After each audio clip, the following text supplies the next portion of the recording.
Опять судьба приготовила нам испытание, и на этот раз примерно 4-месячный котенок с необычной проблемой и тяжелой судьбой.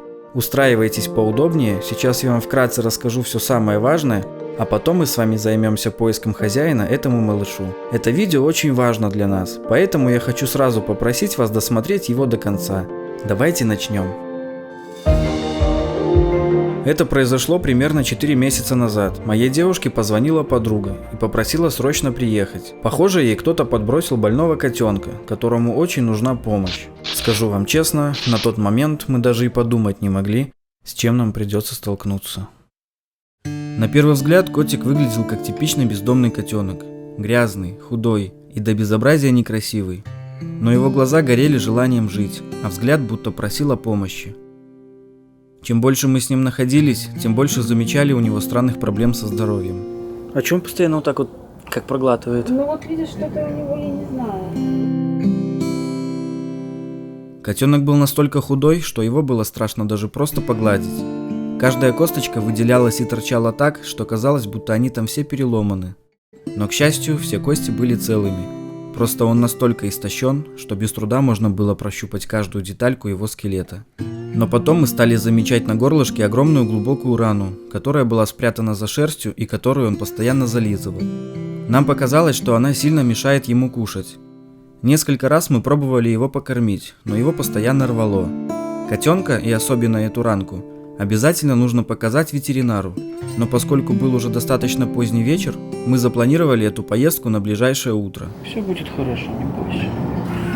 Оставить его на улице значило бы оставить его умирать, но поскольку у нас есть шанс попробовать его спасти, мы обязаны воспользоваться им и сделать все, что в наших силах. Поэтому мы приняли решение забрать его с собой, попытаться вылечить и отдать его в добрые руки. Что-нибудь придумаем, не бойся. Да. Вот так и началось наше тяжелое испытание с кучей сюрпризов. Погрузили малыша в переноску. Вика на дорожку накормила его сытной смесью и дала нам целую пачку с собой, потому что это единственное, чем удалось его нормально покормить без рвоты. И мы повезли его, как вы думаете, куда?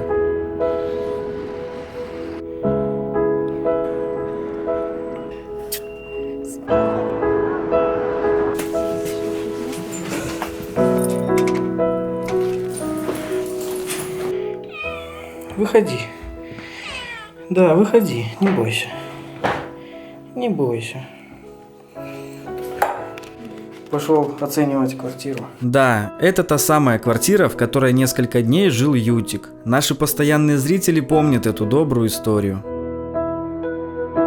Оказавшись в новой незнакомой квартире, котик, как ни странно, вел себя как дома. Он будто чувствовал, что мы ему помогаем, и полностью нам доверял. Разложив все вещи по местам, первым делом мы решили его хорошенько помыть от грязи и вредителей.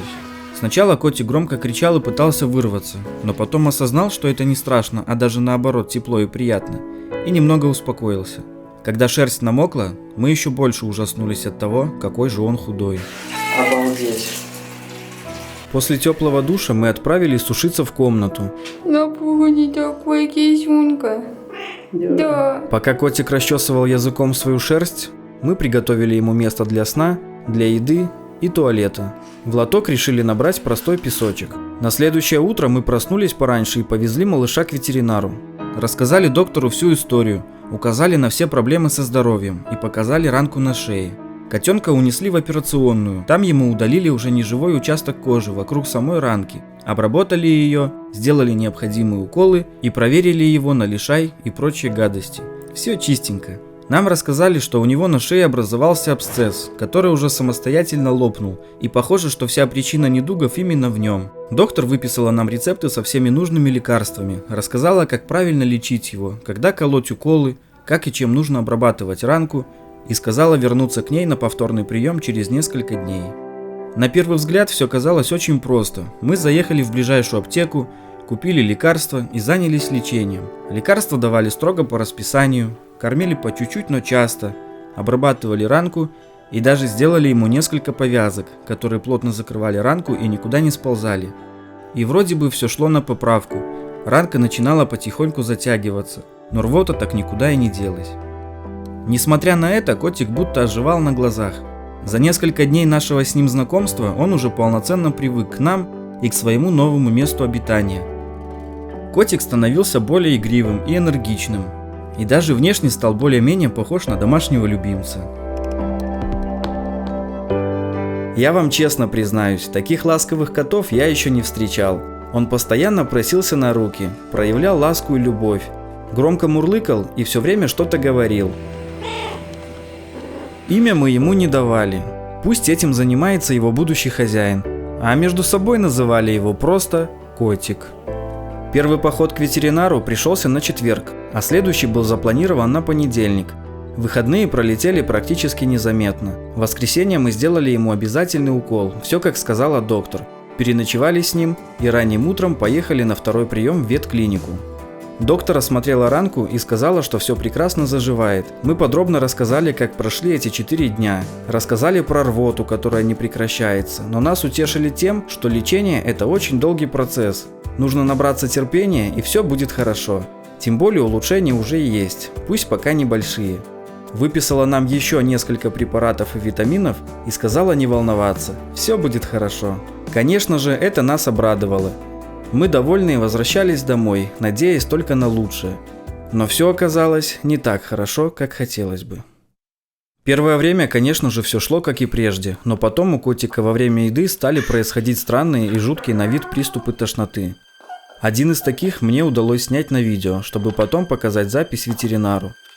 Все тело кота будто выворачивалось наружу, дыхание будто прерывалось, были слышны внутренние хрипы и приглушенные стоны, и он постоянно что-то жевал. Спустя несколько минут вот таких вот страшных мучений случалась рвота, и все проходило. Я не буду вам показывать это видео целиком, это неприятное зрелище. Каждый раз, когда это случалось, мы думали все. И самое страшное, что ты даже помочь ему ничем не можешь. Сначала мы думали, что у него возможно глисты, и в дальнейшем мы потравили глистов, но проблема не ушла. Был уже вечер, и та ветеринарная клиника, куда мы его возили в прошлый раз, уже давно была закрыта. Мы посмотрели в интернете адрес частной клиники, вызвали такси, чтобы успеть до закрытия, и срочно повезли его туда. Доктор осмотрел котенка и сказал, что у него больной желудок и, скорее всего, поврежден весь желудочно-кишечный тракт. Он принес шприц и ввел ему сильный противорвотный препарат. Назначил другое лечение и сказал кормить его спокойно, сегодня рвоты уже быть не должно. Послушав ветеринара и пытаясь как-то усвоить всю эту новую информацию поперек старой, мы поехали домой и сделали все, как он сказал. Первым делом мы снова стали его кормить, и что вы думаете, ребята? Его опять стошнило, причем ровно такими же приступами. Мы подождали какое-то время и потом дали ему еще совсем немного корма, и опять рвота. Противорвотный укол результатов не дал. Сегодня мы уже решили ничем его не кормить, все равно толку никакого. А на следующее утро он немного покушал без неприятностей. Кстати, кормили мы его специальным диетическим кормом, который предназначен для котиков с нарушением пищеварения и проблемами желудочно-кишечного тракта. И поскольку порции целиком он кушать не может, мы решили перетереть корм в кашицу. Разделить на вот такие маленькие комочки и давать по одному с промежутком несколько минут. Как ни странно, именно такой метод сработал на ура. Таким образом, нам удавалось скормить пачку корма в течение 2-3 часов. Да, это жутко долго, но это единственный способ хоть как-то кормить котенка без... Ну вы поняли. Прошло 2 недели. Время обязательного карантина закончилось. Теперь можно забирать его домой и находиться с ним рядом круглые сутки. Это сильно облегчило ситуацию, потому что ездить в другой конец города каждый день очень неудобно.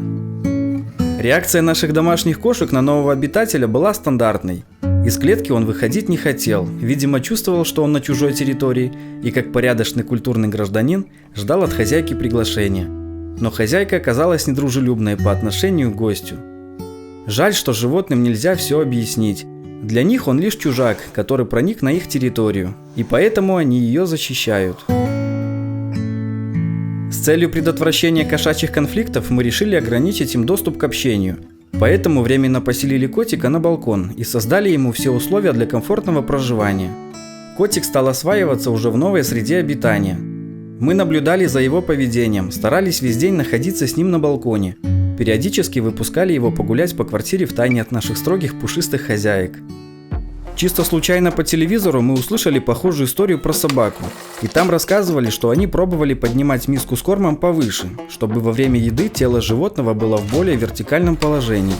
И как ни странно, им это помогло. Последуя примеру, мы решили попробовать сделать так же. Взяли тазик, перевернули его вверх дном и кормили котейку в вертикальном положении. Не могу сказать точно, но по-моему результат дал о себе знать. С появлением тазика интервалы между порциями спокойно становились меньше. Уже не раз в несколько минут, как это было раньше, а уже ложка за ложкой, практически без перерыва. По-моему, наш четвероногий приятель даже стал поправляться и немного повзрослел. Спустя несколько дней мы переселили котика к себе в комнату и жили там с постоянно закрытой дверью, чтобы он не выбегал и кошки его не обижали. Иногда, конечно, давали им возможность подружиться, но все бесполезно. Прошел месяц. Котик чувствовал себя неплохо, стал взрослее и активнее. Бывало, его тошнило, но все же значительно реже и уже не такими жуткими приступами. Мы уже думали начинать искать ему семью, и тут нам рассказали, что у нас в городе открылся новый ветеринарный кабинет с необходимым оборудованием, и посоветовали свозить туда. Мы согласились. Вдруг там скажут нам что-то новое. Эх, бедный кот, сколько ему пришлось натерпеться. Да и мы эти 2 дня не скоро забудем. На первом приеме мы рассказали в подробностях докторам все, через что мы прошли. Малыша осмотрели, хорошо все прощупали, посмотрели полость рта и горла.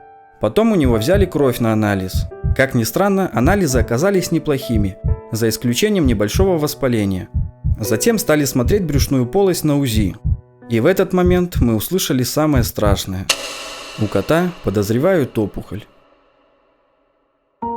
На экране обнаружили странное огромное пятно, которое вызывало подозрение.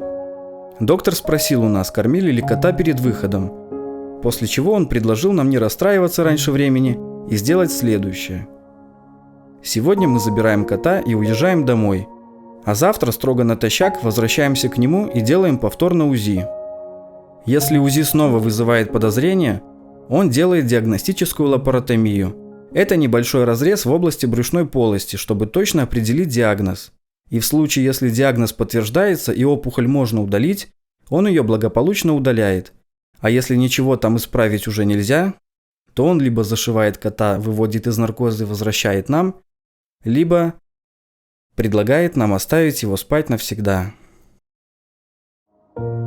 Что угодно могли ожидать, но такое... Неужели все это было зря? Неужели с того самого первого дня до этого самого момента все это не имело никакого смысла? Катя весь вечер плакала, а я до сих пор не мог поверить в то, что сегодня услышал. Мы отменили все планы на вечер и остались дома. Гладили котика и со всей силы не хотели, чтобы завтрашний день наставал. Следующим утром мы не давали котику ни еду, ни воду. Все, как сказал доктор. Заставили себя собраться с мыслями, взять себя в руки и надеялись только на лучшее. Погрузили бедолагу в переноску, которую, кстати, он уже боялся как огня, и поехали к назначенному на прием времени. Как и договаривались, первым делом сделали повторно УЗИ. Доктор сказал, что сегодня все выглядит намного лучше, но все равно нужно сделать диагностическую лапаротомию, чтобы посмотреть и убедиться окончательно. Мы согласились. Котика подготовили к операции, ввели наркоз, после чего он уснул и его унесли в операционную. И вот вроде бы это даже не твой кот. И забирая тогда его больного с улицы, мы были готовы к любому результату. Ожидая под кабинетом в ту решающую минуту, мы все равно ужасно переживали, потому что очень хотели, чтобы этот классный парень выжил. Операция длилась долго, и вдруг дверь открылась. Доктор вышел и сказал забирать кота. Наш пациент был в специальной послеоперационной повязке и постепенно отходил от наркоза. Доктор стал нам рассказывать, что есть небольшие проблемки с желудком и кишечником. Есть воспаление, и у кота увеличены лимфоузлы. Так вроде ничего серьезного он не увидел. Расписал нам подробно лечение, рассказал, как и какие препараты правильно давать, и мы отправились домой лечиться. В тот же день купили все лекарства, сидели высчитывали 1/16 часть таблетки, раскрывали капсулы и отделяли по 20 малюсеньких шариков. Лечили, давали антибиотики, кололи витамины и по чуть-чуть кормили. Кот даже сперва нас боялся, постоянно где-то прятался и там спал. Он очень тяжело отходил от наркоза. Ему было плохо, особенно первые 4 дня. Почти неделю кот ничего не ел, только спал и смотрел на нас больными глазами. Но потом его состояние стало постепенно приходить в норму. Он стал понемногу кушать и пить водичку. И так с каждым днем все лучше и лучше и лучше. Даже завел привычку просыпаться в 4 утра. Бегать по комнате и играть с игрушками. Раньше никогда такого не было. Правда, он снова расчесал свою ранку, видимо, у него была легкая аллергия, но мы обработали ее, перевязали, и она снова затянулась. Потом у нашего друга прорезался сильный аппетит. Он запросто съедал 2 пачки жидкого корма и просил еще. Мы, конечно, не хотели его перекармливать, но были очень рады, ведь если есть аппетит, значит все опять идет на поправку. И все бы ничего, вот только от главной проблемы, его тошноты, в итоге так и не избавились. Мы по-прежнему кормили его жидким перетертым кормом, иначе его рвало. Чаще стали выпускать его погулять по квартире. Он чаще стал общаться с нашими кошками, и вроде бы даже играли с ним, но все равно шипели на него и дрались. Ну что ж, а теперь самое главное. Досмотрите до конца, пожалуйста, осталось совсем немного. Мы с огромной радостью оставили бы его у себя, не будь у нас кошек, ведь за весь этот нелегкий период он нам стал как родной. Но жить с постоянно закрытой в комнату дверью и держать его взаперти тоже не дело. Вы сами видели это отношение, которое не улучшилось даже спустя несколько месяцев. Я уверен, что среди вас найдется человек, который полюбит его, заберет в свою дружную семью и будет заботиться о нем не хуже нас. Мы находимся в Беларуси, в Могилевской области, в городе Бобруйске. Все контакты для связи с нами и все подробности я оставлю в описании под этим видео. Мы не заинтересованы отдать его первому встречному. Нам нужен именно взрослый, надежный, заботливый человек, которому можно доверять. Если этот человек вы, пожалуйста, свяжитесь с нами. А если по какой-либо причине вы не можете забрать его себе, но также хотите помочь нам, поделитесь, пожалуйста, этим видео с друзьями. Опубликуйте его на своей страничке в соцсетях. Покажите это видео всем, кто также может нам чем-то помочь. Мы вместе должны сделать все возможное, чтобы подарить этому красавчику билет в счастливую жизнь. Мы ведь можем это сделать. Не забудьте изучить описание под видео, там очень много важной информации. Как только мы отдадим малыша в семью, я выпущу ролик, в котором все расскажу и покажу. Если вам это интересно, просто подпишитесь на наш канал и нажмите на колокольчик. Всем добрым людям низкий поклон и большое спасибо за любую помощь и поддержку.